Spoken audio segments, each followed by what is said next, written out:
A paz do Senhor, queridos e amados irmãos. Sejam bem-vindos à nossa escola bíblica dominical. Nós vamos começar orando. Estamos aqui com o professor Amarildo, estamos aqui com a professora Miriam, e assim nós vamos orar, pedindo a direção de Deus, a graça de Deus, para nós transmitir para você esse pão delicioso, que é o conhecimento da palavra de Deus. Então nós vamos orar para Deus nos dar inspiração, sabedoria, e para você também ter sabedoria para assimilar e absorver todo o conteúdo desse estudo tão dinâmico que é a Escola Bíblica Dominical. Senhor nosso Deus, em nome do Teu Filho amado Jesus Cristo, nós estamos aqui numa missão alvissareira, de ministrar a Tua palavra, de trazer para os Teus filhos, Pai, a porção da revista da Escola Bíblica Dominical. Sim, para que quando, meu Pai, chegar domingo e os Teus filhos se dirigir à Tua casa, eles já estão, Pai, inteirados acerca do assunto. E lá com os professores, eles vão, Pai, recapitular e vão aprender ainda mais. Sendo assim, meu Pai, recebe a nossa adoração, o nosso louvor, dai-nos a inspiração e também prontidão para os Teus filhos ouvir e entender tudo que está escrito aqui nesta lição. Sim. Te agradecemos tudo em nome de Jesus. Amém. Então, minha gente, estamos aqui com o professor Amarildo. Ele é formado, tem curso superior, doutorado em geografia. A irmã Miriam é psicopedagoga também. Ambos trabalham aqui em São João do Araguaia, na CEMED. E é uma honra muito grande tê-los aqui, por se tratar de pessoas doutas, né, que vão ter realmente um conhecimento salutar para passar para todos vocês. Então vamos logo aqui entrar nesse assunto tão lindo. Lição número 12, está aqui, ó. Lição número 12, 17 de setembro de 2023. Sendo a igreja do Deus vivo. Texto áureo. Grande é esse mistério. Digo, porém, a respeito de Cristo e a igreja. Efésios 5:32. Verdade prática. A noiva de Cristo não pode ser mundana, pois ela é a guardiã da verdade revelada, e as suas vestes devem se manter imaculadas para as bodas do Cordeiro. Então, você que tem a sua revista da Escola Dominical, você vai nos acompanhar. Se você não tem, pegue a sua Bíblia e, por gentileza, abra em 1 Timóteo, capítulo 3, e versículo 14 a 16. Também na carta aos Efésios, capítulo 5, 25, 27 a 32. Então, o que diz a palavra de Deus? Nós vamos estar lendo aqui, eu estarei lendo os números pares, o pastor Amarildo, números ímpares, e a Miriam fechando com os pares, e assim sucessivamente. Então, 1 Timóteo, capítulo 3, verso 14. Escrevo-te estas coisas, esperando e ver-te bem depressa. Mas se tardar, para que saibais como convém andar na casa de Deus, que é a igreja do Deus vivo, a coluna e a firmeza da verdade. E sem dúvida alguma, grande é o mistério da piedade. Aquele que se manifestou em carne foi justificado em espírito, visto dos anjos, pregando aos gentios, crido no mundo e recebido acima na glória. Efésios 5. Vós, maridos, amai vossa mulher, como também Cristo amou a igreja, e a si mesmo se entregou por ela, para santificar, purificando-a com a lavagem da água e pela palavra, para apresentar-se a si mesmo igreja gloriosa, sem mácula, sem ruga, nem coisa semelhante, mas santa e irrepreensível. Grande é este mistério. Digo, porém, a respeito de Cristo e da igreja. Muito bem. Nós temos aqui agora a introdução. E nessa introdução, nós vamos convidar nosso mestre, pastor Amarildo. E eu só quero pedir, por gentileza, que vocês não se esqueçam de olhar para a câmera, porque lá está o nosso povo, o nosso público, tá bem? Muitíssimo obrigado. Então, com vocês, o nosso mestre, pastor Amarildo, fazendo a introdução e sintetizando os tópicos que estão aqui emanados nessa lição. Por gentileza, pastor Amarildo. Eu quero cumprimentar a todos os ouvintes da Palavra de Deus com a paz de nosso Senhor e Salvador Jesus Cristo. Também quero agradecer o pastor Everaldo Alves de Novaes, pastor presidente aqui da Igreja Assembleia de Deus, Missão em São João do Araguaia, pelo convite. Está aqui juntamente com ele, com a missionária Miriam, para que nós possamos comentar, estudar a revista da Escola Bíblica Dominical, a lição de número 12, como o nosso pastor bem falou, sendo a Igreja do Deus Vivo. Amados irmãos e ouvintes da Palavra de Deus, é muito importante esta lição, tendo em vista que o autor do terceiro trimestre, o pastor Douglas Batista, pastor presidente da Igreja Assembleia de Deus, Missão, lá no estado do Distrito Federal, traz como tema a Igreja de Cristo e o Império do Mal. Como viver no mundo dominado pelo espírito da Babilônia. Então, nessa lição de número 12, ele vai falar sobre sendo a Igreja do Deus Vivo. E o objetivo desta lição, é explicar qual é a natureza da Igreja do Deus Vivo, enfatizar o relacionamento de Cristo com a Igreja por meio da santificação e elencar as armas da Igreja do Deus Vivo. E através desses três objetivos, a lição está estruturada em três grandes temas, que é a natureza da Igreja do Deus Vivo, que é Cristo, o relacionamento com a Igreja, e por fim, as armas da Igreja do Deus Vivo. Então, a partir dessa temática, a proposta central da nossa lição é chamar a atenção para o papel da Igreja do Deus Vivo e como a coluna e firmeza da verdade, como está escrito em Efésios capítulo 3, versículo de número 13. E a palavra-chave seria a Igreja. Então, a partir desse princípio, o autor ele nos chama a atenção de como, a Igreja de Cristo aqui na Terra pode ser, de fato, a Igreja do Deus Vivo, aquela que professa, aquela que vive, aquela que prega a Palavra de Deus. Obrigado, pastor Amarildo. Por gentileza, acrescente também, lendo a introdução, para que nós possamos mergulhar nesse oceano de conhecimento que é a Palavra de Deus. Introdução. Os efeitos do mundanismo são percebidos quando a Igreja deixa de ser pautada pelos valores da fé cristã, como está escrito em 2 Timóteo, capítulo 3, versículo de 1 a 5. Infelizmente, ela não está imune à influência nocivas da sociedade, como está escrito em 2 Pedro, capítulo 2, versículo 1. Nesta oportunidade, vamos abordar a natureza da Igreja, seu relacionamento com Cristo e as armas que impedem a mundanização da Igreja local.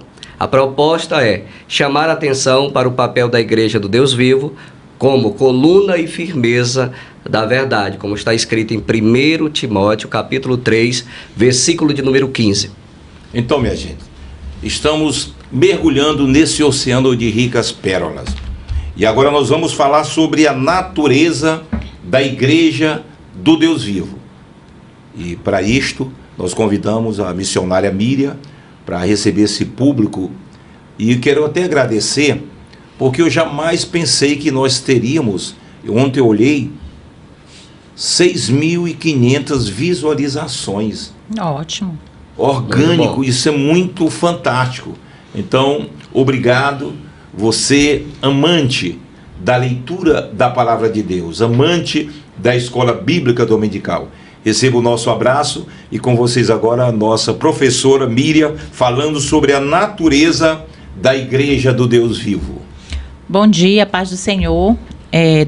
Quero agradecer o convite e dizer que para mim é um grande privilégio estar participando nesta manhã deste trabalho tão maravilhoso. A natureza da Igreja do Deus Vivo, Então nós vamos ver aqui a casa do Deus Vivo. Quando Paulo ele orienta a Timóteo a como andar na casa de Deus, que é a igreja do Deus vivo, em 1 Timóteo capítulo 3 e o versículo 15, do qual o pastor Amarildo acabou de falar aqui na introdução, que diz que a igreja é a coluna e a firmeza da verdade. E pensando nesse coluna e firmeza da verdade, né, eu estava me lembrando aqui que todas as vezes que Jesus ia expressar algo, algum ensinamento aos seus discípulos, as pessoas que ele cercava, ele sempre usava a expressão, em verdade vos digo. Ou seja, ele estava ali confirmando a verdade 3 vezes, porque ele era a verdade, o Pai é a verdade, o Espírito é a verdade. Então, a igreja, ela é firmada, fundamentada nessa verdade triúnica de Deus, né? E quando vamos aqui para a expressão casa de Deus, ela foi emprestada do Antigo Testamento, onde o termo chamava frequente a casa do Senhor, como o salmista Davi sempre dizia. Alegrei-me quando me disseram, vamos à casa do Senhor. E quando fala em casa do Senhor aqui também, né, está se referindo ao templo. No original, está se referindo ao templo, né? Então, nós temos a casa de Deus, que somos nós, que somos templo do Espírito de Deus, templo espiritual, e temos a casa do Senhor, que é o templo físico, este construído por mãos humanas, onde nós nos congregamos, nos confraternizamos e adoramos ao nosso Deus. E confirmando a sua palavra de Efésios 2:22, no qual vós foste juntamente edificado para a morada de Deus em espírito. Então nós somos essa casa. Essa casa de Deus, que é a morada de Deus. Morada de Deus. Né? Porque assim, a gente vai ao templo para se encontrar com Deus, mas é como se fosse um templo dentro do outro templo, porque também não adianta você ir ao templo e não ser morada de Deus, né? Porque aí você vai estar fazendo um sacrifício de tolo, como diz a palavra de Deus, né? Então, a igreja do Deus vivo, ela inclui um conjunto de membros também, que tem a igreja do Deus vivo, acabamos de falar, né? Como igreja do Deus vivo, casa de Deus e templo do Senhor. E agora, como igreja do Deus vivo, como o pastor Everaldo acabou de citar aqui, essa relação que nós temos de ser o templo do Espírito de Deus, né? Fomos selados para isso, fomos chamados para isso. Agora, só mais uma parte. Isso também não tira o direito de nós amarmos o templo onde nós congregamos. Ele diz, congregai os meus santos, aqueles que fizeram comigo uma aliança. Davi disse, eu sou casa. Mas eu me alegrei quando me convidaram e disseram, vamos à casa do Senhor. Né? Também ele disse, quem me dera passar pelo menos um dia nos átrios do Senhor. Um dia nos átrios do Senhor vale mais do que em outra parte 1000. Então estamos falando isso para os irmãos não interpretar que não, então eu sou a casa de Deus, eu fico aqui em casa, não. Nós somos casa, habitação de Deus, porque dentro de nós tem louvor, dentro de nós tem conhecimento, tem palavra, tem adoração, tudo. Mas existe o templo também, onde nós vamos ali para prestar culto a Deus, para adorar a Ele na beleza da sua santidade, correto? É verdade. E assim, nós mesmos sendo essa casa, mas nós temos o dever de ir lá no templo, na casa de Deus, dizer, eu cheguei aqui para cultuar a Ele. Eu trouxe para Ele aqui hoje a minha adoração, a minha gratidão, o meu louvor. Estou também pronto para ouvir tudo que vier lá do altar, para edificação da minha alma. Pastor, e Paulo, né, na sua carta, como a irmã Miriam falou aqui, na carta de Paulo aos Coríntios, ele deixa bem claro que esse ajuntamento dos salvos, né, num determinado local, é que constitui de fato uma igreja, né? Porque a igreja é esse ajuntamento dos santos que aceitaram a Jesus como Salvador e eles se reúnem, né, congregam, né, com o objetivo de cultuar o nome do Senhor, como bem falou o nosso pastor. Porque só há igreja se houver ajuntamento, né? E como o nosso pastor bem falou, e nós temos que ter essa preocupação também de ter um local para cultuar. O templo físico, como a missionária Miriam falou, é muito importante, porque nós estamos vivendo um momento aqui nessa atualidade que existe um grupo crescente chamado dos desigrejados, aquele grupo de crente que acredita que não precisa congregar. E nesse ato de não congregar, a igreja ela perde a unidade. Perdendo a unidade, ela se torna muito algo fácil para ser tragada pelo inimigo. Você vê, pastor Amarildo, a importância do congregar, que o próprio Deus disse, né? onde estiver, pelo menos 2 ou 3 no meu nome, eu estaria ali presente. Então, quanto maior o ajuntamento, eu acho que maior a empolgação de Deus está no meio do seu povo, né? Então é muito importante, e foram muito sábias as suas colocações, né, sobre desigrejado, aqueles que não têm compromisso com a casa de Deus e tudo. Acho que é na carta aos Hebreus, acho que é o capítulo 10, versículo 25, ele fala que não deixemos a congregação como é costume de alguns, né? Porque muitos, eles se enveredam. Nós sabemos que nós temos a tecnologia a nosso favor, contudo, tem muitos crentes que deixam de congregar, né? E isso é prejudicial ao ser da igreja, ao existir da igreja. E um dos diagnósticos das pessoas que deixam de congregar, a Bíblia diz que aquele que usa de engano não permanecerá na minha casa. Quando você vê uma pessoa muito longe da casa de Deus, com dificuldade, tem alguma situação, né? Tem algum ajuste que ele tem que fazer, uma reconciliação com Deus, se quebrantar, porque essa ausência está demonstrando que a pessoa não está bem com Deus. Verdade. Porque quando está bem com Deus, né, diz, aquele que usa de engano não vai permanecer na minha casa. Então, para estar nessa casa, tem que ser verdadeiro, tem que ser santo, tem que estar moldado pela palavra. Concluindo aqui, né, esse subtema aí da casa do Deus vivo, né, o apóstolo, ele ainda usa vocábulos, como ele fala, né, domésticos na fé, Gálatas 6:10, a família de Deus, corpo de Cristo e templo de Deus. A sentença Deus vivo enfatiza verdadeiro Deus em contrastes com a ídolos, porque a gente sabe que existem N templos por aí, mas que não são templos do Deus vivo, nem templos feito por mãos humanas, né, onde você chega lá, entra e encontra vários ídolos, e nem templos espirituais, que são pessoas que estão cheios de idolatrias, cheios de mundanismo. Então acaba sendo este templo também, que não é o templo do Deus vivo. E quando ele fala família de Deus, está se referindo a esses termos em que os nossos pastores aqui acabaram de citar, né? Que neste templo, quando nós nos congregamos, nós mostramos a nossa comunhão, mostramos a nossa firmeza, mostramos a nossa lealdade, a nossa fidelidade a Deus e aos nossos irmãos. Porque a partir do momento que nós nos afastamos dos nossos irmãos, aí entram as divergências, entram as contendas, entram os fuxicos, entram coisas que não agradam a Deus, e isso só nos distancia. E quando nós nos reunimos também no templo do Senhor, como igreja, para nos congregarmos, nós estamos ali também para nos alimentarmos da palavra de Deus, para nos fortalecer espiritualmente. E se não fizermos isso, consequentemente nós estaremos ficando raquíticos, né, anêmicos, com fastio, vai só aumentando o fastio e a pessoa vai se afastando da presença de Deus. Então, a importância de se congregar, a importância de ser casa de Deus espiritual e a importância de estar dentro da casa de Deus, que é o templo do Senhor, aonde nós nos congratulamos. Irmã Miriam, eu queria também esclarecer para o nosso povo acerca da casa de Deus, do Deus vivo, e como servir a Deus. Porque tem muitas pessoas que servem a Deus, mas da sua maneira. E a Bíblia diz, quem crê em mim, como diz as Escrituras, no seu interior fluirão os rios de água viva. Então tem pessoas que servem a Deus, mas dizem, não, eu vou adorar João Batista.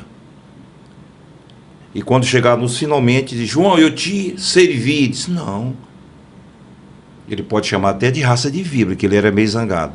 Diz, não, eu falei para vocês que eu batizava com água para o arrependimento, mas que após mim viria um que seria mais poderoso do que eu não sou digno de desatar nem a sandália dos seus pés. E ele vos batizará com o Espírito Santo e com fogo. As pessoas falam muito em Virgem Maria. Maria deixou o mandamento para nós. E é bom que a gente observe. As pessoas querem servir Maria, adorar Maria, mas Maria deixou, né, uma palavra dizendo, fazei tudo o que ele vos disser. Então, servir a Deus, como diz os preceitos da palavra de Deus. Porque tem muitos que querem servir a Deus sem estar respaldado pela palavra. Então, Maria deixou os mandamentos. Fazei tudo o que ele vos disser. E o que foi que Deus disse? Deus amou o mundo de uma tal maneira que deu o seu Filho unigênito, para todo aquele que nele crê não pereça, mas tenha a vida eterna. Perguntaram para Jesus. Jesus nos mostra o caminho. Diz, mas há tanto tempo eu estou convosco, e vós não sabeis o caminho. Eu sou o caminho, a verdade e a vida, e ninguém vem ao Pai a não ser por mim. João 10. Eu sou o bom pastor, e o bom pastor da vida pelas suas ovelhas. Eu tenho outras, né? Eu sou também a porta. Se alguém entrar por mim, entrará, sairá e achará pastagem. A Bíblia, só existe um mediador. Não tem outro, não é São Raimundo, não é São Félix. Só existe um mediador entre Deus e os homens. Quem? Jesus Cristo, o homem. É bom se observar os preceitos da palavra de Deus, para a gente não querer ser um religioso, mas totalmente desvinculado do projeto de Deus, que o projeto de Deus é Cristo, o Cordeiro de Deus que tira o pecado do mundo, né?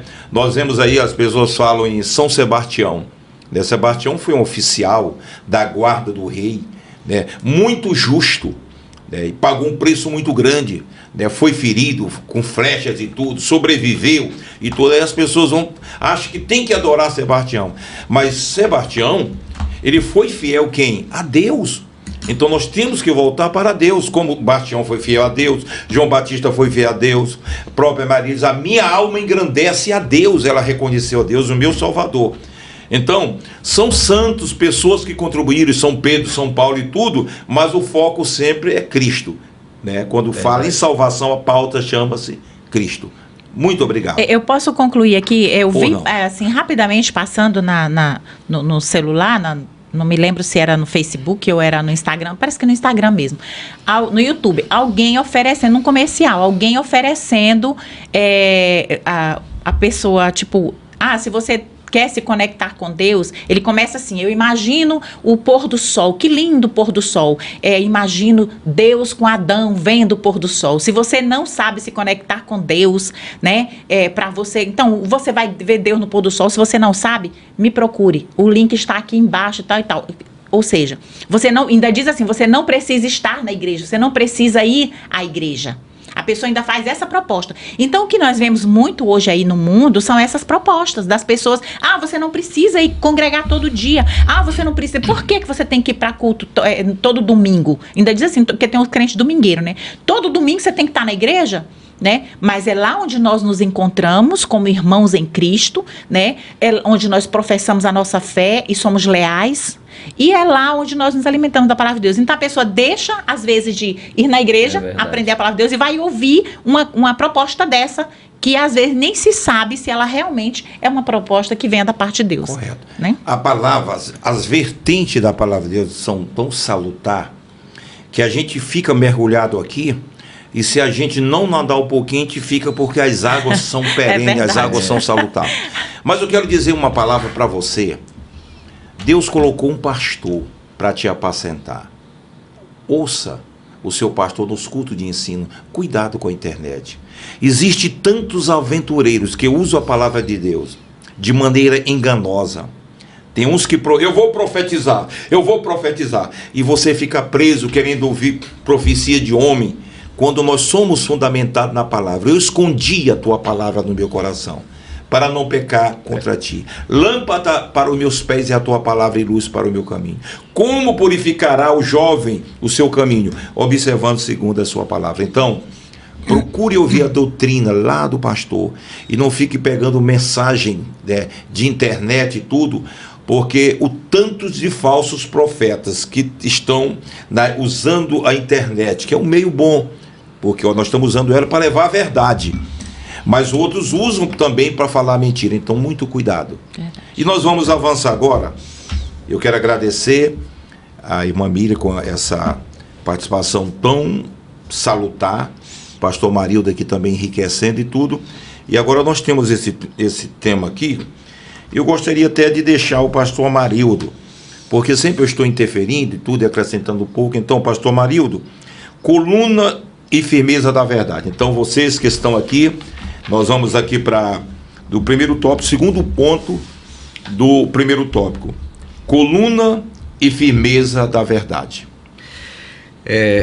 A coluna e a firmeza da verdade. A Bíblia assegura que a igreja viva, do Deus vivo, é a coluna e firmeza da verdade. Quando a palavra de Deus diz, está alicerçada em 1 Timóteo capítulo 3, versículo 15, a parte B. Porque a igreja de Cristo aqui na terra ela é a entidade, né, que foi responsabilizada por Deus para ser detentora dessa verdade, professar essa verdade, viver essa verdade e pregar essa verdade. Por isso, amigos ouvintes da Palavra de Deus, pastor Everaldo, irmã Miriam, nós observamos que nesse mundo pós-moderno, onde reina o mundanismo, qual é o objetivo de Satanás, do espírito da Babilônia? É desarticular a igreja. Como é que eu desarticulo a igreja? Eu desconstruo a ideia da importância de você congregar. Correto. Se eu faço isso, o crente ele vai achar que não precisa congregar, que ele não precisa ir à igreja. E se ele não vai à casa do Senhor, como bem falou a missionária Miriam, é lá na casa do Senhor que ele é alimentado pela palavra, onde o pastor doutrina a igreja, onde tem a escola bíblica dominical, onde nós nos reunimos para estudar a palavra de Deus. Se o povo de Deus não se reúne para aprender a palavra de Deus, como é que esse povo vai professar a verdade? Como é que esse povo vai pregar esta palavra, vai viver esta palavra? Correto. Então, por isso que a igreja ela tem que se colocar aonde Deus colocou ela, como coluna e firmeza da verdade. Então, essa é a responsabilidade da igreja. E a igreja só vai conhecer essa verdade se ela se colocar na disposição para aprender. Por isso que o texto ele diz aqui, ó: portanto, a responsabilidade da igreja é propagar, testemunhar, defender a verdade do Evangelho. Mateus capítulo 28, versículo 20, e João 18, 37, e Judas 1 e 3. Então, essa verdade, ela precisa ser defendida, ela precisa ser pregada. Desse modo, no zelo pela verdade, os líderes da igreja devem ser irrepreensíveis e capazes de repudiar os falsos mestres e suas heresias. 1 Timóteo capítulo 3, versículo 1 a 13. Foi isso que o pastor Everaldo, que bem falou a respeito da importância dos crentes congregarem, e não estarem dando ouvido a falsos pregadores, a falsos ensinadores, porque o seu pastor, que é aquele líder a qual Deus constituiu como alguém para cuidar, zelar, ele vai te ensinar a verdade. Quando muitas vezes o pastor ele não sabe por onde você está andando, não tem como ele te proteger. Como o pastor de ovelha, ele cuidava do rebanho, ele sabia onde é que as ovelhas estavam, então era fácil para ele cuidar. Mas hoje em dia fica difícil. E nós temos crentes, irmãos, que muitas vezes ele envereda por tudo quanto é lugar na internet, ele frequenta vários tipos de locais que muitas vezes diz que está sendo pregada a palavra de Deus e não está. Então nós temos que tomar muito cuidado. Se a verdade do Evangelho for corrompida, então a igreja deixa de ser sal da terra e a luz do mundo. Como é que a igreja vai ser a coluna e firmeza da verdade se ela for corrompida, né, pastor? Então a gente tem que tomar muito cuidado. Também cuidado com o púlpito da igreja. Eu estive nos Estados Unidos, lá em Atlanta, fui na igreja, deram aqueles fonezinhos para você fazer a dinâmica da interpretação, tal, do inglês para o português e tudo, mas nós não fomos convidados para o púlpito, o pastor. Então, no Brasil, nós temos facilidade de colocar todas as pessoas no nosso púlpito. E uma certa feita, uma irmã pregou e ela disse: olha aqui, não manda o homem, quem manda aqui é Deus. E eu vou pregar tudo aqui, hoje eu vou falar. Mesmo que eu não volte mais nessa igreja, mas vou falar tudo que Deus... Aí eu digo, quando eu peguei o microfone, irmã, você me desculpe, eu gostei muito da sua mensagem. Mas a irmã tem que ver que por trás desse púlpito tem um pastor que tem muitos anos de ministério. Quando a senhora faz essa colocação, a senhora está colocando em dúvida o ministério do pastor. Quer dizer, a senhora vai falar tudo mesmo que não volte? Então, você não volta se você falar heresia aqui. Mas se você falar a verdade, você pode ter certeza que você vai voltar. Então nós temos que ter muito cuidado com o púlpito da igreja. Às vezes nós entregamos para uma pessoa, tem pessoas que colocam o povo de pé demais. Tem cantor que só sabe cantar se o povo tiver de pé. Eu não gosto, a gente aceita porque a gente, pastor, tem que ser maleável. Eu acho que as pessoas têm que ficar de pé quando sentir a glória de Deus. Quem levanta a pessoa do banco é a glória de Deus. Eu mesmo, eu estou sentado. Se vem um louvor e eu sinto a glória, eu levanto e começo a adorar. E tem deles que impõem. Sumiu o púlpito, vamos ficar de pé. O que é isso? Outros que a gente dá para dar uma palavra, Vamos orar, e a pessoa vai dar um testemunho. Então tem muitas colocações assim que nós temos que ter muito cuidado, né? Que pode ser heresia, né? E a heresia, ela nos tira, né, dessa essência que é a igreja, né? Isso é verdade. Se a verdade do evangelho for corrompida, então a igreja deixa de ser sal da terra e luz do mundo. Muito bem. Eu gostaria que a irmã Miriam ministrasse sobre o ministério da piedade. Nós estamos ainda no primeiro tópico, porque é gostoso, a gente se prende mesmo. Verdade. Nós estamos aqui, a gente sente uma unção de Deus, uma graça divina. Nós não estamos sós. Nós estamos aqui com a presença do Espírito Santo de Deus. E é gostoso, e tem uma vertente de água que vai jorrando por vários canais e a gente se prende. Mas nós estamos no primeiro ponto, e agora no último tópico, terceiro tópico, né? O mistério da piedade. A irmã Miriam vai fazer uma síntese aqui para nós entrarmos já no segundo tópico. Então, o mistério da piedade, de acordo com a nossa lição, a verdade do evangelho é personificada em Cristo. João capítulo 14, verso 6. Devemos aqui ter atenção, que eu ia dizer estar atentos, né? Ter atenção, né, para as palavras mistério e piedade, né? Aqui o comentarista está chamando a nossa atenção para essas duas palavras, mistério e piedade.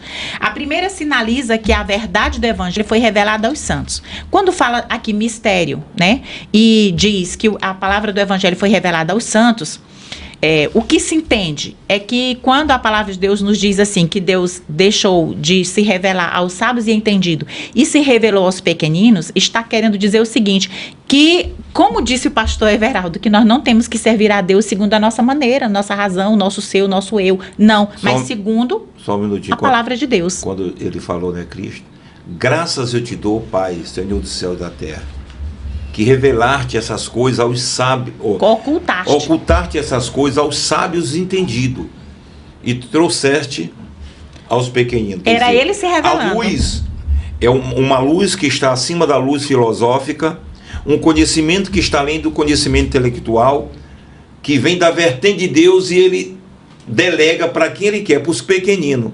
Coisas que os sábios não entendem e os pequeninos sabem, porque é uma revelação direta de Deus. De Deus, na pessoa do Espírito Santo, né? Que inclusive correto. Nós lemos no nosso culto familiar, né? A gente estava falando sobre esse discernimento espiritual. Então, quando Deus se revela, né, aos santos, ele já dá esse poder do discernimento espiritual. É por isso que tem muitos que como diz lá em Efésios, né? E em Tessalonicenses também, em Timóteo também, Paulo sempre adverte, aquelas pessoas que se fecham para as coisas espirituais e se abrem para o espírito do erro. E aí o que acontece? Nunca chegam ao pleno conhecimento da verdade. Por quê? Porque falta, né, esse mistério da revelação. E outra coisa, irmã Miriam, se encontra na pessoa de Cristo. Irmã Miriam, o interessante, quando a pessoa deixa de ouvir o evangelho, de crer no evangelho, de abraçar o evangelho, ele já é mercê de heresias.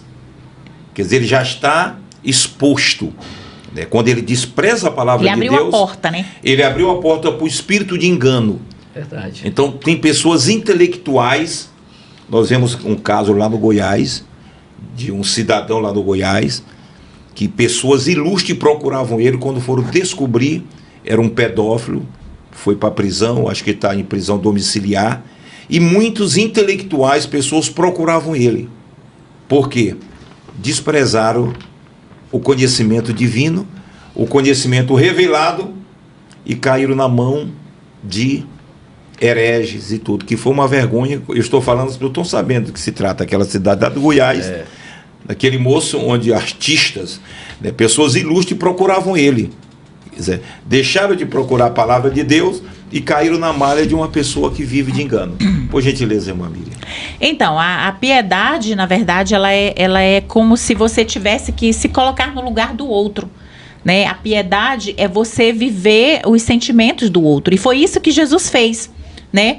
Pelo mistério de Deus, viver os nossos sentimentos, viver as nossas emoções. Ele se fez carne e habitou entre nós. E é isso que está querendo dizer aqui através do Evangelho, o Evangelho revelado. E muitas pessoas o rejeitaram e rejeitam até hoje, né? Mas ele não perdeu a sua posição de ser piedoso, de estar todos os dias. Ele ainda disse assim: eu não vos deixarei órfãos, mas eu enviarei o Consolador. Então, mesmo ele estando ausente na sua personificação, ele está presente na pessoa do Espírito Santo para nos manter firmes na fé, para nos manter alimentados no Espírito, para nos manter essa igreja viva.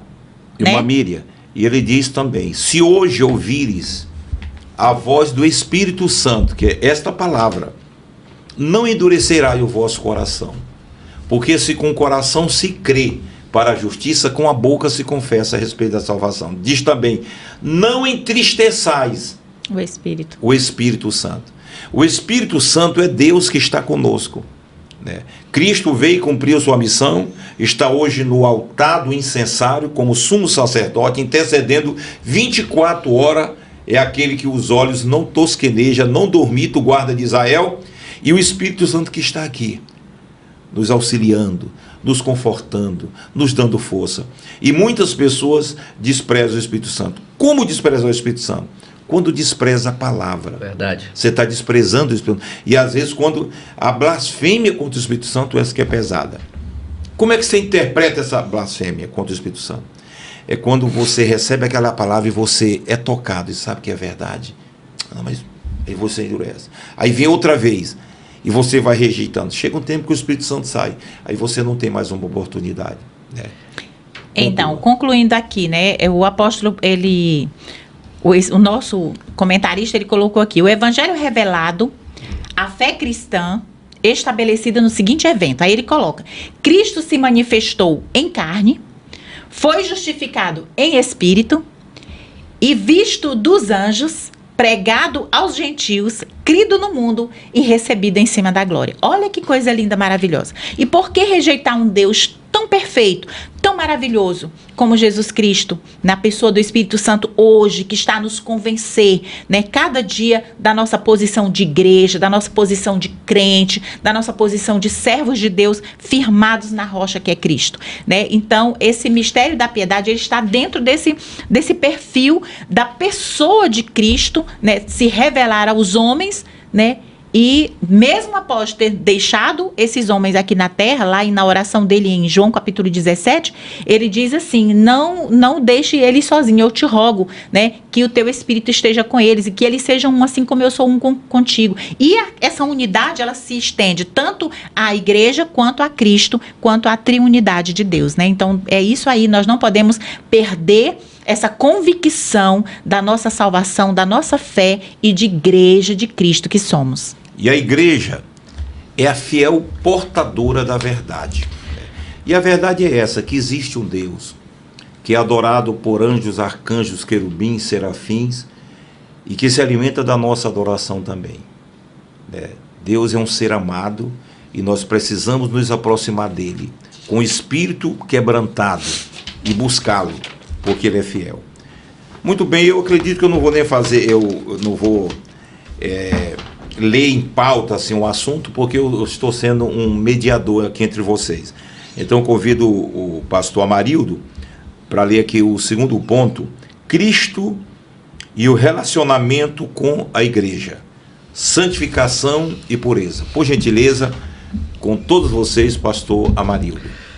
Olha, bem, como o pastor bem falou, é muito difícil, porque aqui é o oceano da palavra, a gente fica mergulhado. E como a irmã Miriam falou, no ministério da piedade é Cristo revelado, glória a Deus. E a santificação e a pureza. Paulo ensina que Cristo morreu pela igreja, para que a santificasse, tendo a purificação por meio da lavagem da água pela palavra. Efésios capítulo 5, versículo 25. Aqui desse tópico, santificação e pureza. Quando aceitamos a Jesus como Salvador, nós somos regenerados, somos imersos no corpo de Cristo pela pessoa bendita do nosso Espírito, do Espírito Santo, do nosso Senhor.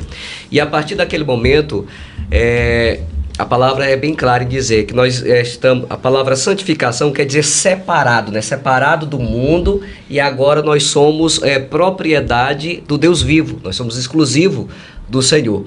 E nós vivemos um processo de santificação, como diz a teologia sistemática. Ele é duplo, né? Nós estamos santificados em Cristo, e essa santificação ela é genuína, e estamos num processo de santificação contínuo, porque a cada dia nós temos que nos separar mais de tudo aquilo que tenta nos contaminar, macular as nossas vestes, né? E nos apartar de Cristo. Então, a igreja de Cristo, ela tem que ser santa, tem que ser separada. E quando fala pura, ou seja, que ela não seja contaminada. Não seja contaminada com as coisas deste mundo. E como bem falou o pastor Everaldo, a missionária Miriam, e só saberemos se estamos em santificação e em pureza se nós conhecermos a palavra de Deus. Porque a palavra de Deus é que revela, né? Que nos mostra a vontade de Deus, que nos ensina a vontade do Senhor. Como o pastor falou, tem muitos crentes espalhados pelo Brasil e mundo que estão enganados. Porque acham que estão servindo a Deus, mas estão servindo a Deus como? De acordo com a sua própria vontade. O Senhor Jesus diz que aquele que quiser seguir a mim, negue-se a si mesmo, correto, tome a sua cruz e siga-me. Isso. O que é que Jesus está querendo dizer? Que tudo aquilo que há em nós temos que negar por amor a Cristo. Porque tudo que há em nós nos contamina e nos macula, né? Nos afasta de Deus. Então, no caso assim, pastor Amarildo, ele está dizendo para nós nos desprover de tudo aquilo que é nosso, do nosso eu, do isso nosso mesmo, achismo, e deixar Deus entrar em nós com o seu conhecimento e tudo. Olha, tem uma passagem, pastor, se não me falha a memória, parece que é Ezequiel capítulo 37, que diz que quando é que o ourives percebe que a prata está purificada, diz que ele coloca ela no fogo e ele vai fundindo ela ali no calor. E ele só vai perceber que ela está pronta quando ele olha para a prata e ele consegue ver o rosto dele refletido na prata derretida. Diz que só estamos prontos, só estamos firmados em Cristo, que quando Cristo olha para nós, ele não vê o nosso rosto, ele vê o rosto dele refletido na nossa vida. A partir desse momento, verdadeiramente nós estamos santificados, separados, estamos puros para a glória do nome de Jesus. Pastor Amarildo, então significa, por exemplo, você já pensou se a prata, se o ouro fosse nós, diz, olha, eu vou fazer um processo na tua vida, eu vou queimar, é dolorido, é dolorido, você vai ser queimado, vai passar pelo fogo, pela prova, porque eu quero ver o meu rosto refletido em ti, né? Vou tirar todas as impurezas. Tem muitas pessoas que não prosperam na vida porque não aceitam o trabalhar de Deus. As provações que vêm, as provações, né? A Bíblia diz que o pai corrige o filho que ama. Se estáis sem correção, dentre os quais todos que são filhos são passivos dela, não sois filhos sim bastardo. Então, às vezes nós perdemos muita coisa, muita glória, muita bênção, pelo fato de não deixarmos o Senhor fazer esse processo de purificação na nossa vida. É verdade. Aí na lição ele até diz assim, meu pastor, e amigos ouvintes da palavra de Deus, né? Ora, sabemos que a santificação é o ato de separar-se do pecado e preparar-se para a volta do Senhor.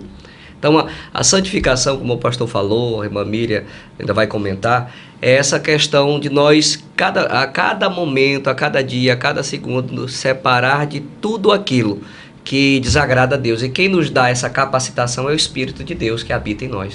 Porque o pecado, pastor Amarildo, no contexto humano e carne, ele é gostoso. É uma bebida, é um adultério, é uma prostituição. São coisas que estimulam a carne e que a carne é tendenciosa a isto. Então, separar do pecado significa dar a voz de comando para a carne, dizer, para aí, carne, eu preciso de ti e tudo, mas quem comanda aqui é o Espírito, eu estou moldado pela palavra, então não significa que eu vou fazer tudo que tu queres, não. É verdade. Então, é renunciar essa carne para que o Espírito possa, né, prevalecer sobre nós mesmos e estar em sintonia com o Espírito de Deus. Igual você falando, o Evangelho de Cristo, ele é renúncia. O próprio Senhor Jesus, ele disse, olha, se a mim que sou o Senhor esse mundo não poupou, muito mais a vós, né, que são meus servos. Então, a Bíblia diz que nós teríamos aflições, teríamos luta, mas o Senhor diz que tem de bom ânimo, eu venci. Então, todos nós que aceitamos a Cristo também somos vencedores em Cristo, não é verdade? A luta está aí. E aí, só podemos vencer se tivermos Pastor em Cristo. Marildo, aí vem aquele, ei, irmão, a paz do Senhor, só vitória. Eu digo, não, meu irmão, só vitória a luta, não. Né? Não é vitória não. Tem umas provazinhas que é o tempero da mesma, né? Não é só vitória não, irmão. No mundo verdade. Tereis aflições, É verdade. né? Eu caminho por ele. Então no mundo tereis aflições. Agora o que eu não perdi, irmão, é o bom ânimo. Eu tenho bom ânimo. Tem de bom ânimo porque eu venci. É verdade. Posso dar uma pauta aqui? Então, isso aqui vamos ficar à vontade. A gente pode interpelar o outro e tudo. Aqui, né? A santificação, o próprio Jesus, ele disse, Pai, santifica-os na verdade. A tua palavra é a verdade. Então, como já foi citado aqui, essa purificação, essa santificação, ela se dá por meio da palavra de Deus, né? E o apóstolo Paulo, ele diz que é um processo contínuo até o dia da glorificação. Por quê? Porque a nossa santificação no passado, ela se chama justificação. No presente, a nossa salvação. Nós dependemos dessa santificação, porque a nossa salvação, no presente, ela se chama santificação. Se eu não estiver no processo de santificação, sabe o que pode acontecer? Eu posso, de repente, morrer aqui na terra e ir para o lugar errado. Por quê? Porque eu não estou nesse processo de santificação. Eu não deixei me lavar, me purificar pela palavra. Eu continuo fazendo as coisas mundanas, continuo fazendo as coisas erradas e achando que estou bem. E às vezes não estou. E aí o meu destino pode ser o inferno. Né? Então, por isso que a nossa salvação no presente, ela se chama santificação. E esse processo, como disse o pastor Amarildo, ele é um processo contínuo, progressivo. Ontem eu estava santo, hoje eu tenho que estar mais. Amanhã, mais. João Batista, ele disse lá em João 3:30, ele disse que ele cresça e eu diminua. Então, ele estava abrindo mão de tudo, né? Existiam pessoas que estavam ali querendo projetar João Batista para competir com Jesus, mas ele já deixou bem claro que ele cresça e eu diminua. Então, em nenhum momento João Batista quis se nivelar a Jesus ou ser mais santo do que ele. Então, nós temos que vigiar com isso aí também, porque às vezes a gente quer ser mais justo do que Deus, quer ser mais santo do que Deus, mais santo do que o nosso irmão, começa a julgar o nosso irmão. Se você começa a orar, de repente, você não está vendo o outro lá no mesmo horário da sua oração, aí você diz, o irmão fulano está precisando, você quer ficar julgando os outros por si. Então, isso aí também é falta de santificação. Então, vigiemos com relação a esse processo gradativo, contínuo, processual, para que a nossa salvação não seja desperdiçada. Porque o apóstolo diz que o nosso dia dessa santificação, ela vai se chamar de glorificação, que é a nossa santificação no futuro. É quando nós já estivermos glorificados. Correto. E a santificação, ela traz quebrantamento. Uma pessoa santa, ele é quebrantado. Nós temos que ter muito cuidado, você que tem talento para fazer a obra de Deus, você se envaidece. Sou eu que evangelizo e tal, os outros. Aí essa é a sua missão, evangelizar. Nós temos missionários que estão presos. A missão dele é ser preso nos países janela 10/40, e ele não vai ter que murmurar dos outros. Paulo estava preso e dizia, irmãos, eu tenho uma mensagem para vocês. Ele não foi exortar os irmãos. Irmão, eu tenho uma mensagem para vocês. Regozijai-vos no Senhor, porque a alegria do Senhor, a vossa força. E digo mais uma vez, regozijai-vos. Então, se o irmão ora, que Deus seja glorificado nele. Se o irmão é dado para assistência social, não vá julgar o outro que não tem essa mesma vocação. Porque às vezes a gente se envaidece e aquilo gera até ser um pecado. Sim. Porque nós estamos sendo vaidosos. Sim. Né? Nós temos que ter cuidado quando nós pregamos a palavra de Deus, para a gente não se envaidecer com a mensagem que nós pregamos também, quando nós ensinamos também.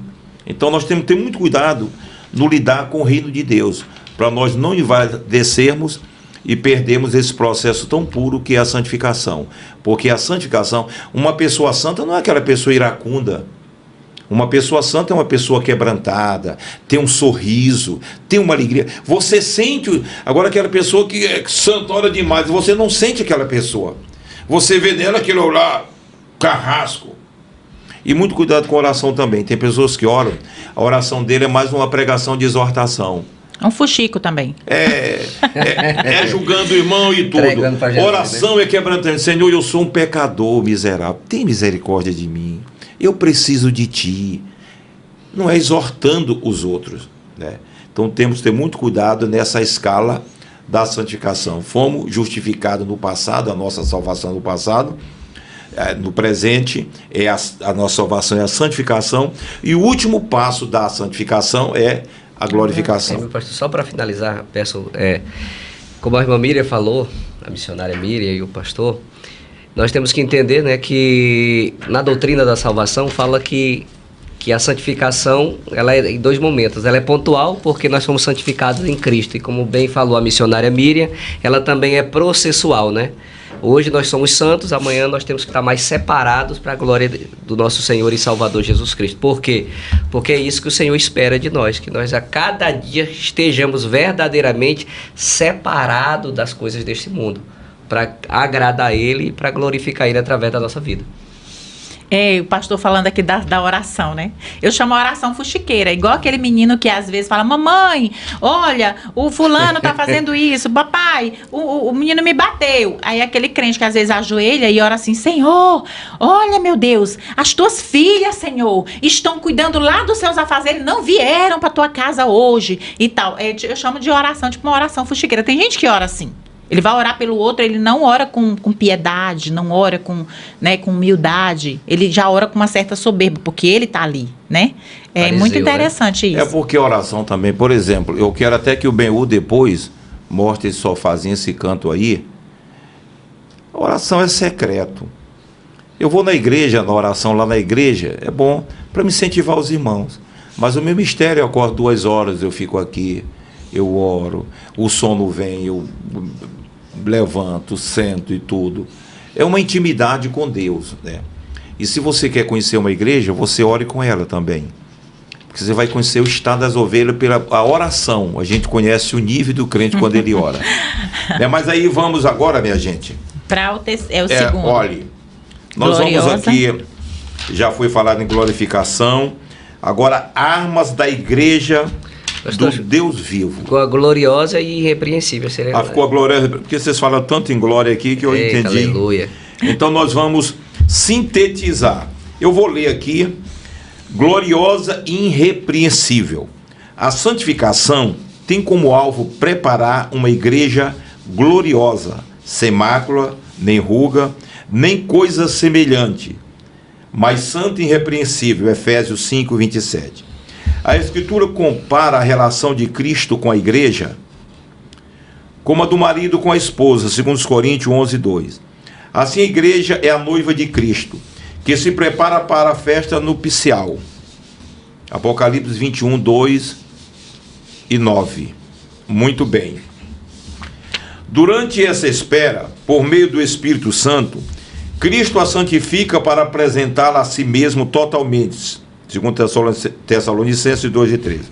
A ausência de mácula e de ruga significa sem mancha alguma de ordem moral ou espiritual, vertida nesse grau de pureza. Somente a igreja santa e imaculada terá acesso às bodas do Cordeiro. Acerca disso, Cristo advertiu: não ser possível entrar nas bodas sem a devida veste nupcial. Eu vou fazer essa conclusão aqui para depois o pastor Marildo entrar na arma da igreja do Deus vivo. Sobre vestimentas, né? Nós não andamos pregando os usos e costumes, mas a gente tem que ouvir que nos dias atuais as santas servas de Deus, elas estão como tem o secretismo religioso, a igreja que quer sempre pegar aquela carona do contexto de vida, da sociedade e tal. E eu acho que isso tem acontecido muito. A mulher é um ser muito amável, querida, é uma bênção de Deus, mas tem umas vaidadezinhas que às vezes, no contexto de uma mulher santa, exagera no vestir. Quando veste uma vestimenta mostrando os seus contornos. Você está no púlpito, ali são tudo homens. né, com a sua sensualidade ali presente, são santos e tudo, mas estão ali, são homens.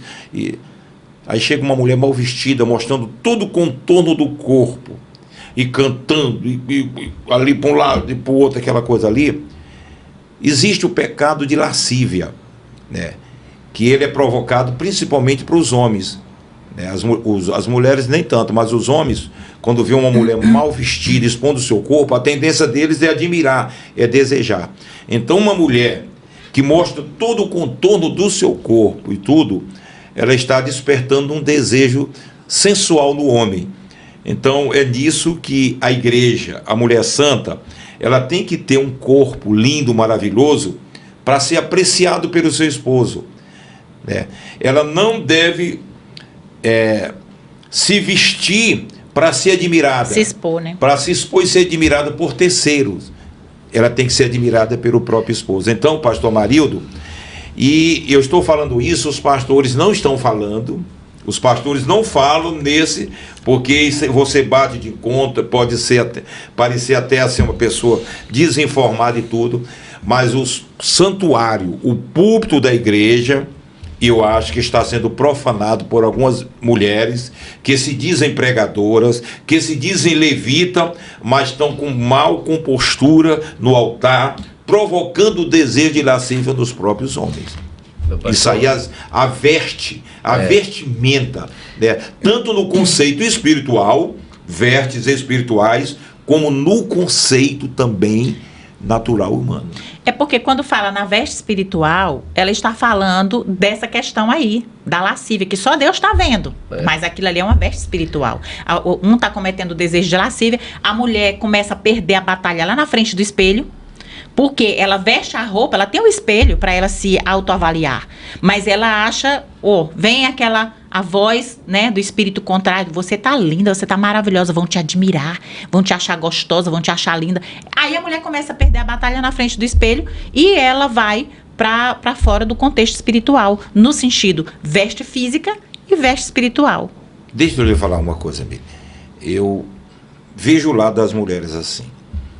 Eu acredito que deu um entendimento para entender que isso faz parte da genética da mulher. Natureza dela, né? Da natureza. Ela gosta de se achar bonita. Ela gosta de ser admirada. Isso não é pecado. Ela gosta de ser admirada.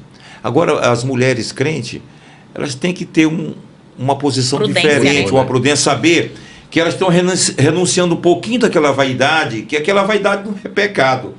O pecado é quando exerce no próprio corpo aqueles padrões. Consuma, né? Agora, aquilo ali é um aspecto também, pastor Marildo, de santificação dela. Olha, eu me acho lindo, meu corpo é muito lindo, eu sei que seria muito admirado, mas eu sirvo a Deus, o meu corpo é para o meu marido admirar, então vou me vestir com mais compostura para que as pessoas não percebam minha beleza e tudo, que o meu esposo seja suficiente para me admirar, aquela coisa toda. Então eu acho assim, que a mulher tem sim, da sua natureza, né, ela tem esse desejo de ser admirada, e eu acho que até aí é normal isso aí. Mas quando se trata de uma mulher santa, tem que ter essa renúncia desse sentido e não extravasar na vestimenta, para que o seu corpo não seja um instrumento de provocar lascívia e as coisas mais. E pastor, eu assim, só acrescentando o que você está falando, e eu ainda alongo mais, além de ter toda essa questão feminina, né, das mulheres se vestir roupas que, de certa forma, provocam os homens, roupas muito sensuais, nós também estamos vivendo uma geração de homens também que vestem roupas, né, que são muito coladas no corpo, que também traz uma certa sensualidade no meio da igreja, né? E se nós orarmos isso, pastor, essa questão da sensualidade, tanto do homem, da mulher, dentro da igreja, aproveitar o que está sendo dito aqui, da questão que compara a igreja com uma noiva. A noiva é aquela, né? Que ela é gloriosa, ela é irrepreensível, ela é santa, ela é pura. As vestimentas diferenciadas. Diferenciado, né? Ela está se guardando por seu noivo. Quem é seu noivo? Seu noivo é Cristo. Por isso que a igreja é colocada como a noiva. Aquela noiva prudente, aquela noiva decente, né? Mas imagine só, se a igreja se comportar, se vestir da forma que o mundo determina, vai, como nós falamos no começo, vai à igreja quando quer, ou se veste como quer e não se atenta ao seu Senhor. Quem é o Senhor da igreja? É o noivo. Quem é o noivo? O noivo é Cristo. Agora só um minutinho, pastor Marinho. No contexto humano mesmo, numa festa de casamento, quem é a pessoa que está mais bem composta e mais bem vestida, sobressaindo das demais? A noiva. Então as vestimentas da noiva se sobressaem das demais. Eu sempre digo que o valor da noiva está, ela é a estrela do evento, ela é que vai receber os presentes, ela é que vai ser cumprimentada, ela é que vai ser aplaudida. Então, olha o privilégio da noiva, né? Então, nesse momento, a gente tem que fazer uma reflexão. Eu estou sendo noiva?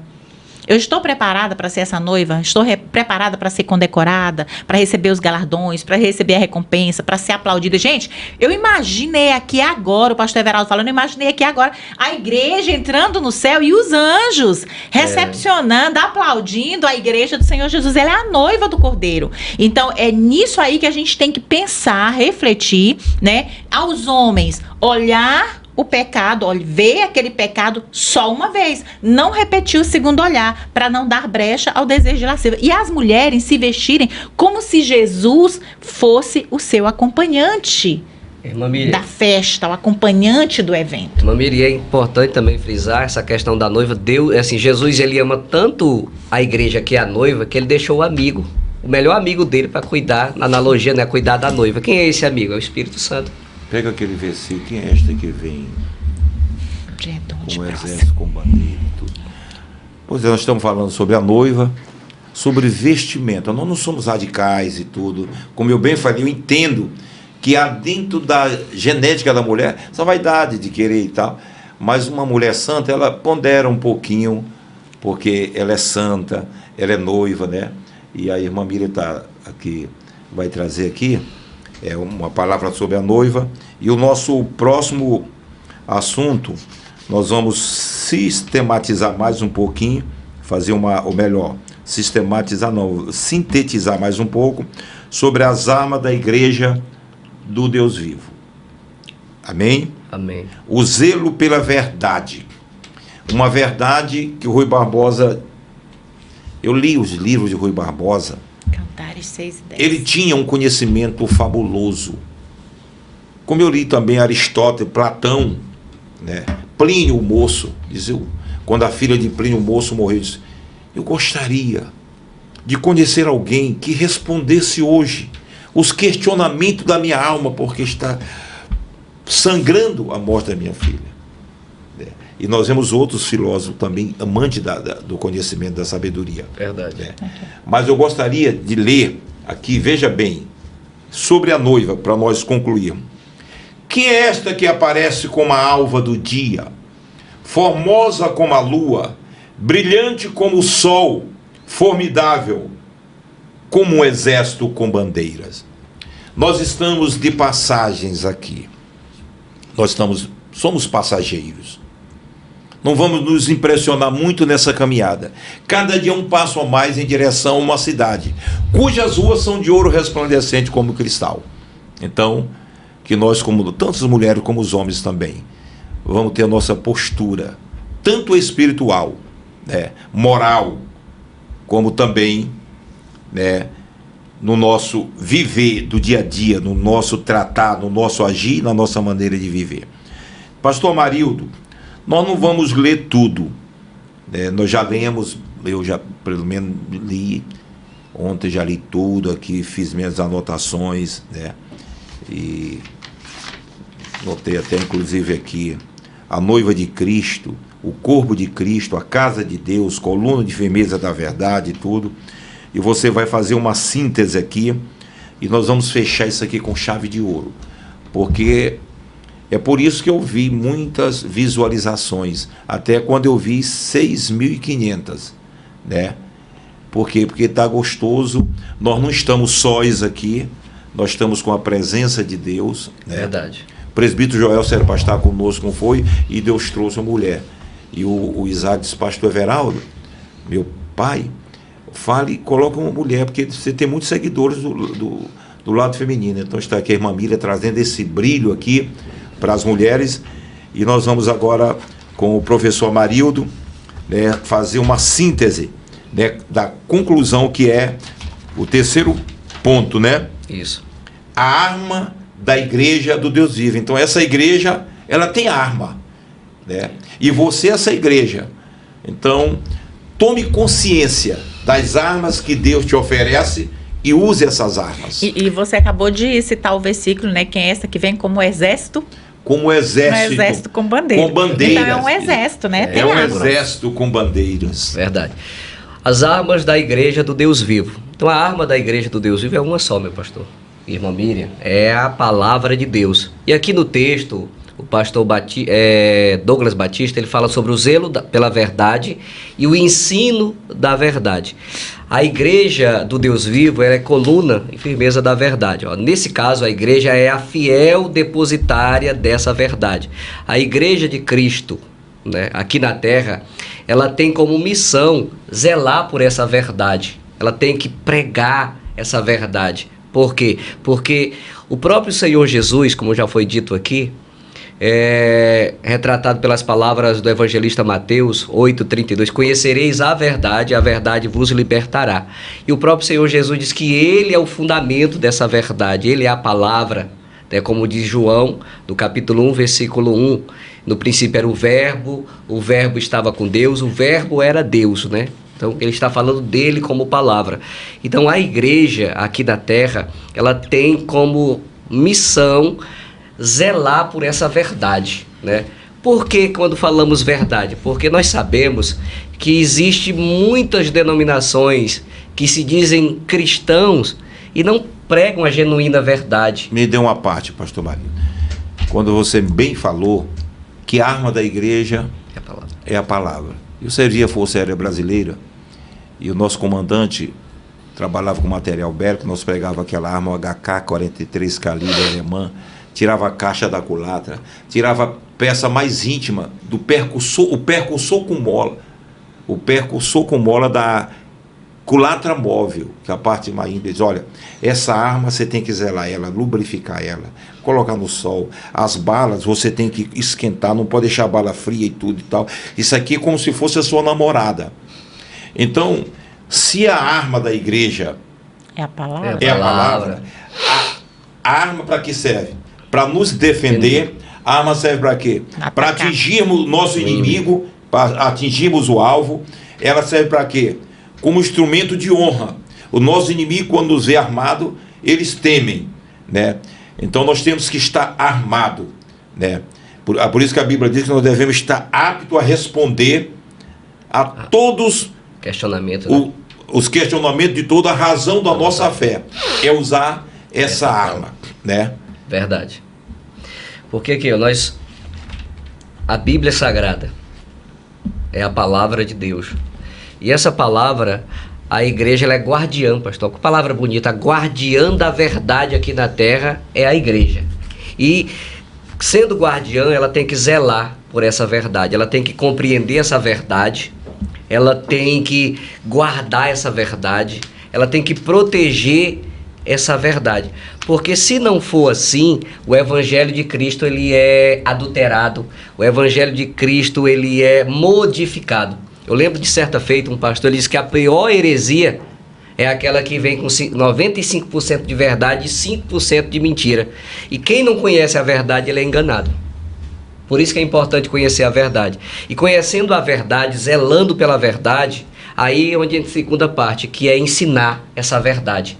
Por isso que o próprio Pedro, ele disse, olha, tá difícil aqui para a igreja estar crescendo, já ganhamos mais de 6.000 almas para Cristo aqui em Jerusalém, mas nós não temos tempo para estar servindo à mesa. Vamos separar aqui 7 homens cheios de poder, né, de virtude para servir à mesa, e nós iremos nos dedicar ao ministério da palavra e à oração. Por que Pedro disse isso? Porque era preciso, né, conhecer a verdade para ensinar essa verdade. Pastor Marildo, os Estados Unidos é uma nação que o primeiro culto lá, né, foi pelos batistas, tudo. Então, o que acontece? O americano, o empresário, quando ele vê um jovem que tem aptidão para pregar o evangelho, ele chama, meu filho, vem cá. Você está ganhando quanto no seu trabalho? Então, pois você traga a sua carteira para cá, dá baixa, traz aqui. Você não vai trabalhar lá e nem aqui. Você está com a carteira assinada, você tem 13º, faça a obra de Deus, prega, eu vou te dar uma estrutura de som, prega, me presta conta e tudo. Você está entendendo? A importância das pessoas investir em pessoas sérias que pregam a palavra. A palavra é verdade. Eu vejo nos dias atuais a omissão dos empresários. Existem muitos oportunistas, pastor Marildo e irmã Miriam. Existem muitos oportunistas, né, que abusam da fé do povo extorquindo. Mas tem muitas pessoas que fazem a obra com sinceridade e estão precisando de ajuda. E a gente não vê os empresários se manifestar no reino de Deus, né? Nós vemos a Caterpillar de crente, a Pasta Colgate de crente, o Posto Shell de crente americano, né? E assim, por exemplo, a Viaquac. São tantos e tantos empresários que colocaram Deus no seu negócio. Porque às vezes as pessoas, eles querem crescer para ter riquezas e se concentrar em si e sua família. Isso é muito mesquinho, porque nós somos passageiros. Então, riquezas aqui para nós investirmos no altar de Deus. Investir em pregadores. O rei Ezequias, a primeira coisa que ele fez, quando ele assumiu o reinado lá de Judá, ele convidou eruditos, pessoas sábias nas Sagradas das Letras, e colocou em toda a província do seu reino para ensinar. Quando chegou o momento que ele estava um pouco soberbo e tudo, ele disse: olha, eu não posso destruir esse homem, eu não posso tirar ele subitamente, porque esse homem fez um trabalho muito grande, ele investiu muito no reino, e pregadores e tudo, mas vai lá, disse para ele colocar a casa dele, que eu não tiro a vida de um servo meu que tem comunhão comigo, sem antes, manda ele colocar a casa dele em ordem, porque ele não vive mais, morrerá. Quando ele chegou com essa mensagem aí, diz: olha, e aí, profeta de Deus, tem uma palavra, é boa, a palavra não é boa. O Senhor disse que tu coloque a tua casa em ordem, porque tu não vive. Eu já sei, eu tenho sido um pouco arrogante, Soberbo, né? Soberbo. Eu fiz um trabalho grande para Deus e me envaideci por esse trabalho que eu fiz. Nós temos que ter muito cuidado com isso, pastor. De fazer um grande trabalho para Deus e nos envaidecermos pelo trabalho que nós fizemos. Eu desprezei aqueles soldados que enfrentaram guerra, que colocaram o seu peito como muralha para defender o meu reino. Eu desprezei tantas pessoas. Colocou o rosto. Senhor, te lembra que eu tenho andado na tua presença. Eu me humilho. Aí a mensagem está dita, fica com a tua oração que eu vou embora, Isaías. Quando vai saindo do espaço do palácio, volta. Mas por quê? O homem se humilhou. Ele fez uma grande obra, mas faltava humilhação. Ele não era humilde, ele estava muito arrogante. Ele se humilhou. Vai e diz para ele que eu vou acrescentar mais 15 anos na vida dele. A importância, pastor, dentro do contexto que tu falaste, do investimento no reino de Deus. É verdade. Por exemplo, eu estava falando para um pregador. O cidadão é um pregador, mas ele só quer estar voando, pregando. Eu digo: meu filho, peraí, faz um trabalho na igreja local, compra uma caixa de som, pelo menos uma vez por semana vai numa ponta de rua, prega a palavra ali, faz alguma coisa, porque Deus vai te engrandecer. Deus, meu pastor, sabe o que é mesmo? Olha, eu já apreciei o preço da caixa de som e tudo. Está no momento das irmãs do círculo de oração ir para as praças, vestida de branco, pregar, levar a palavra. A igreja está sofrendo, o Brasil está sofrendo, porque nós estamos omissos. É grande templo, suntuoso templo, é investimento muito em coisas materiais e pouco investimento no reino, na obra missionária. Mas, concluindo, pastor, o ensino da verdade. Se nós pararmos para pensar, amigos ouvintes da palavra de Deus... Mas eu te pergunto só mais uma vez, e essa palavra assim, que muitas pessoas colocam aberta aqui, ó, lá na casa dele, no escritório... Salmo 91, muitas Salmo vezes. 91, me explica aí qual é o valor disso. O valor disso, dessa Bíblia. O caboclo não lê a Bíblia, mas deixa ela aberta. Me explica aí. Olha, amigos ouvintes da palavra de Deus, e pastor Everaldo, irmã Miriam, nós sabemos que a palavra de Deus, ela tem poder, mas ela só tem poder se você ouvir a palavra e viver a palavra. Simplesmente você abrir, deixar aberta a Bíblia lá da tua casa, deixar aberta. Você não temer a Deus, você não obedecer a Deus, essa Bíblia aberta não vai ser amuleto para te proteger de nenhum mal, de nada que vinha contra você. A única arma que o crente tem de defesa contra o mal, é ele temer a Deus em primeiro lugar e obedecer essa palavra. Tem que obedecer a palavra para que a palavra possa lhe resguardar do mal. Se não for assim.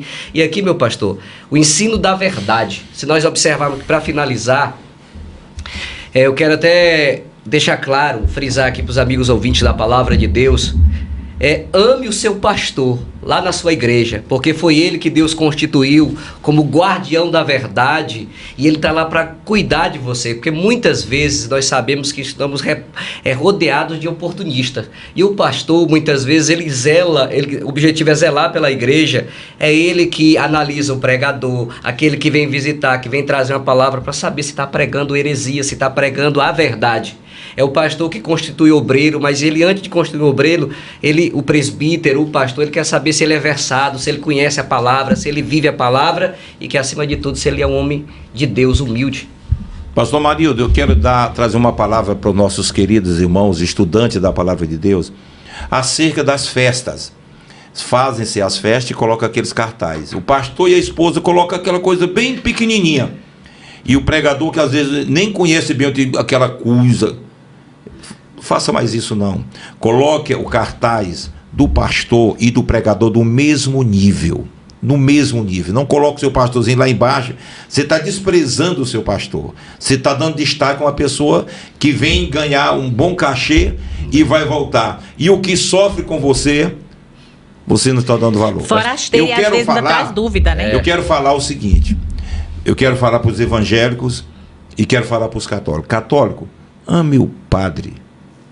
Ame o padre. Certo? Obedeça o padre. É o seu sacerdote lá. Está no ofício, né? Está no ofício, então reverencie. Eu sou um pastor evangélico. Se eu tivesse um restaurante, eu não cobraria de pastor e nem de padre. Mesmo que eu não concorde, quer dizer, nós temos doutrina diferente, né, a igreja evangélica da igreja católica, mas eu respeito ele como um sacerdote que ensina ali a palavra, né? E você que é evangélico, e você que não é, nunca toque na vida de um pastor. Não faça isso. E se tivesse, não se pode mais escrever um versículo na Bíblia. Deus, olha, aquele que acrescentar, mas se fosse ainda a época como Pedro escreveu Paulo, e me desse uma oportunidade, eu diria, aqueles crentes que têm mais comunhão com Deus, eles amam o seu pastor. Aquele crente que tem intimidade com Deus, ele ama. Porque o pastor é o alvo do diabo. O inimigo quer fazer tudo e às vezes usa os próprios irmãos que não vigiam para se levantar contra, para tomar posição, tirando a estabilidade do seu líder. Então, ame o seu pastor. Isso é arma, é a palavra. Eu tenho uma mensagem no YouTube, se inscreva aí no meu canal, é Everaldo Novaes. Eu coloco Everaldo Novaes para ficar mais simples assim no meio do povo. Mas veja bem, a mensagem minha que mais decolou, com 45 mil visualizações, é o pecado da rebelião. É igual feitiçaria. Está com 45, 46 mil visualizações. Então o inimigo sabe que você tem um conhecimento e você dificilmente vai praticar feitiçaria, então faz de você um rebelde, aí você está no mesmo nível. Muito cuidado, isso é palavra, isso é pão. Então nós vamos ler agora aqui a conclusão, pastor Marido. Podemos? Sim, podemos. Então sim. Veja bem, diante dos ataques de desconstrução da fé, a igreja do Deus vivo precisa ser vigilante, 1 Coríntios 16:3. Ela é a guardiã da única verdade que liberta, João 8:36. A mensagem da cruz não pode ser resignificada. Cristo morreu e ressuscitou por amor à igreja, e a requer santa, pura, irrepreensível. Portanto, a noiva de Cristo não pode macular suas vestes, seu papel. Abarca o ensino e a defesa com todo o zelo da integridade e da verdade revelada. Eu já vi em canais aí de YouTube, essas coisas de internet, pessoas pregando usando palavras pejorativas, palavras profanas. Aí você já está sabendo que essa não é igreja, que essas pessoas estão usando a palavra de maneira indevida. Então, minha gente, nós queremos abraçá-los, que essa lição venha edificar a sua fé e que você possa ir domingo para a escola bíblica dominical, aprender com o seu professor, que Deus vai usar ele, acrescentando ainda mais o seu conhecimento. Que Deus abençoe todo superintendente da escola bíblica dominical e todos os estudantes também da escola bíblica dominical. Não se esqueça, se inscreva nesse canal e todos os sábados, né? Todos os sábados a partir do meio-dia, nós estaremos levando essa palavra até você. Então eu gostaria que o pastor Marido se despedisse, a irmã Miriam, desse público abençoado também com as suas considerações finais. Olha, eu queria agradecer primeiramente a Deus, ao nosso pastor, está aqui juntamente com a missionária Miriam e com todos os que estão nos acompanhando, né, que participaram desse trabalho, que ouviram esta palavra. Eu quero te fazer um pedido assim do céu. Não vamos somente ouvir esta palavra, mas vamos viver esta palavra para a glória do nome de Jesus. Amém? Que Deus em Cristo os abençoe. Amém. Agradeço também pela participação, né, por estar aqui. Para mim, como disse no início, um privilégio muito grande. E vamos obedecer para ser abençoado, né? Muito obrigada a todos, obrigada ao pastor Everaldo. Obrigado. E a companhia de vocês que estão assistindo esse trabalho. Quero agradecer também o Benhur, meu netinho, e a Tisa Priscila também, que são os técnicos aqui que estão fazendo, né, chegar até você, através o Isaac, que está em Pedro Juan Cavalheiro, também é o nosso diretor. Benhur, daria para mostrar esse sofá e esse espaço aqui do chão? Esse lugarzinho que vocês estão vendo aí, esse sofá e esse carpete, foi minha irmã Junília que me presenteou. Tá mostrando bem. Isso aqui é o lugar da ação. Quando 2 horas da madrugada, hoje foi 3 horas, eu estava aqui buscando. Aí é o lugar da oração. E aqui é o lugar da ação. Tá bem? Então eu falo isso não para envaidecer, mas para mostrar para você a importância de nós buscarmos a Deus. Esse é o canal, sou pastor há 35 anos, mas sou dependente de Deus. Marco Ritella, onde você estiver, você tem uma morada no meu coração, você e sua família. Pastor Gessé Ferreira em Brasília. E agora um novo amigo que Deus nos deu. Sendo tão pequeno como somos, mas temos o privilégio de ter mais um amigo, que é o pastor João Adair, ali na Assembleia de Deus Baleia, ali em Brasília. Nós vamos estar dia 24, ali pregando a palavra de Deus. Então, gente, um beijo no coração de todos e fiquem na paz. Nós já oramos para vocês no início. Então, que a paz de Deus seja convosco. Amém.